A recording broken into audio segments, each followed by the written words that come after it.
Ini adalah sebuah adegan dari film The Amateur. Pada film itu diceritakan seorang pria yang bernama Charlie Heller yang merupakan kriptografi. Kriptografi adalah ilmu atau teknik yang ditunjukkan untuk pengamanan informasi dengan cara mengubahnya menjadi bentuk yang tidak bisa dibaca oleh orang yang tak berwenang. Tujuannya agar pesan tetap rahasia, tak bisa diubah tanpa terdeteksi, dan hanya bisa dibaca oleh penerima yang sah. Contoh sederhana, kalau kamu kirim pesan aku pergi dan dienkripsi menjadi DLC SHUJL, maka hanya orang yang punya kunci yang bisa mengubahnya kembali ke dalam bentuk aslinya dan membaca makna sebenarnya. Di sini kita akan sedikit mengintip polanya. Nah, terus siapa pencetus dari sistem ini? Kriptografi pertama ditemukan oleh Julius Caesar, seorang jenderal dan pemimpin Romawi kuno. Ia menggunakan sistem ini dengan tujuan menyembunyikan pesan-pesan terselubung dalam perang agar tak diketahui oleh musuhnya. Caranya, dia menggeser huruf-huruf dalam pesan sejauh beberapa langkah di dalam alfabet. Dan contohnya adalah, jika kita geser 3 langkah ke kanan, maka A menjadi D, B menjadi E, C jadi F, dan seterusnya. Jadi kalau kamu tulis pesan aku pergi, lalu kamu mau pakai sistem Julius Caesar dengan pergeseran 3, maka hasilnya DNX SHUJL. Tapi makin kesini sistem enkripsi itu mulai melemah. Karena huruf abjad hanya mempunyai 26 huruf, maka bisa dipastikan sandi itu bisa dibedah hanya dengan 25 kunci. Dan yang pertama kali menemukan kunci ini adalah Al-Kindi, berasal dari Irak pada abad ke-9. Dia adalah ilmuwan muslim pertama yang pecahkan sandi Caesar. Ia menulis buku yang berjudul Risalah fi Istikhraj al-Mu'amah atau manuskrip tentang pemecahan sandi. Dalam buku itu, Al-Kindi memperkenalkan teknik frekuensi analisis. Caranya menghitung frekuensi huruf yang paling sering muncul dalam sandi, lalu dibandingkan dengan huruf-huruf umum dalam bahasa aslinya. Al-Kindi mengembangkan frekuensi analisis menjadi sistem pengamatan. Mengamati huruf apa yang paling sering muncul, lalu menebaknya sebagai huruf paling umum dalam bahasa asli. Misalnya dalam bahasa Inggris, huruf E, T, A, dan O adalah yang paling sering muncul. Kalau dalam sandi kamu menemukan huruf X muncul paling banyak, kamu bisa curiga X itu mungkin aslinya adalah E. Teknik ini tidak memecahkan sandi secara langsung, tapi memecahkan pola. Dan pola adalah kunci dari segalanya. Dan menariknya, yang Al-Kindi kembangkan masih digunakan hingga sekarang dalam bentuk yang lebih canggih. Dalam dunia AI dan kriptografi modern, banyak sistem yang memecahkan captcha atau kode pengaman. Semua itu masih berakar pada satu prinsip, amati pola dan pecahkan keteraturan. Dan tentu yang paling menarik saat ini adalah teori yang terus dikembangkan oleh Al-Kindi justru mungkin membawa dampak negatif kepada manusia zaman sekarang. Semua perkembangannya dimanfaatkan untuk algoritma yang membaca pola-pola manusia dan memperalat manusia lewat sosial media. Pernah kita sadarin nggak? Sekarang kita hidup di zaman paling transparan di mana semua gerakan kita dipantau. Tiap kali kita scroll TikTok, buka WA, atau klik link berita soal politik, ada sistem di balik layar yang diam-diam mencatat. Oh, ternyata si A suka tema ini, dia sering aktif jam segini, dia pernah follow akun ini. Dan semua itu bisa dijadikan pola dasar untuk menilai siapa kita, bahkan mengarahkan kita atau menghipnotis kita untuk menutup kebenaran. Contoh nyata, tahun 2020, saat demo Omnibus Law besar-besaran terjadi, beberapa akun media dan aktivis dibatasi, banyak konten hilang dari pencarian, dan yang kita dengar cuma satu suara, yaitu suara yang berkuasa di negara atau dunia. Sadar nggak sadar, semua itu adalah hasil dari sistem yang membaca pola-pola. Terus bagaimana kita bisa memanfaatkan itu semua sebagai keuntungan buat kita?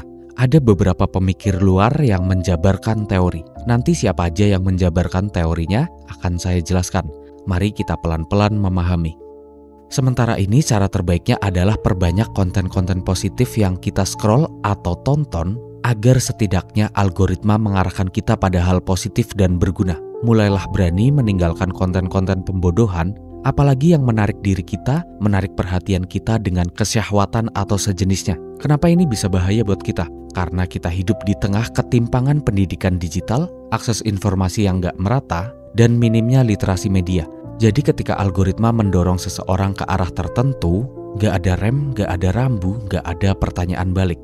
Akhirnya, orang bisa jadi radikal bukan karena dia jahat, tapi karena dia terisolasi oleh sistem. Orang bisa membenci golongan lain karena dia disuguhkan informasi yang sepihak terus-menerus. Pertanyaannya sekarang, apakah kita masih bisa memilih menjadi siapa? Atau semua identitas kita mulai dari opini, kepercayaan, sampai emosi sudah didesain oleh sistem yang tak terlihat?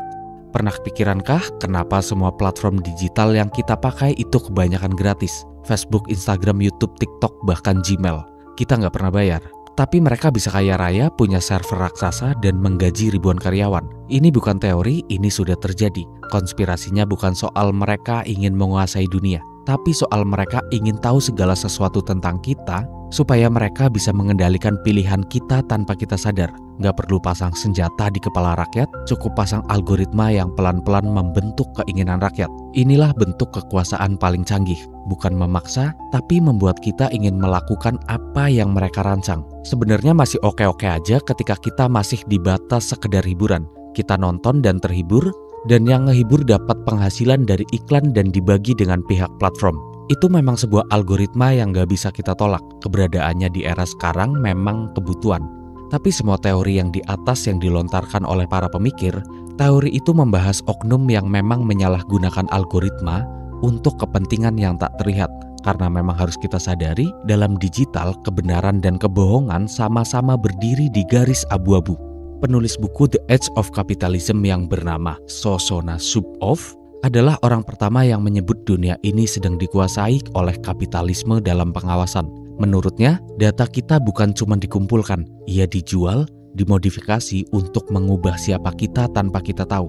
Terus pendiri Center for Human Technology yang bernama Tristan Harris, dia tahu persis bagaimana teknologi bisa membentuk keputusan manusia, karena dialah yang mendesainnya. Untuk selengkapnya tentang Tristan Harris, silahkan googling sendiri.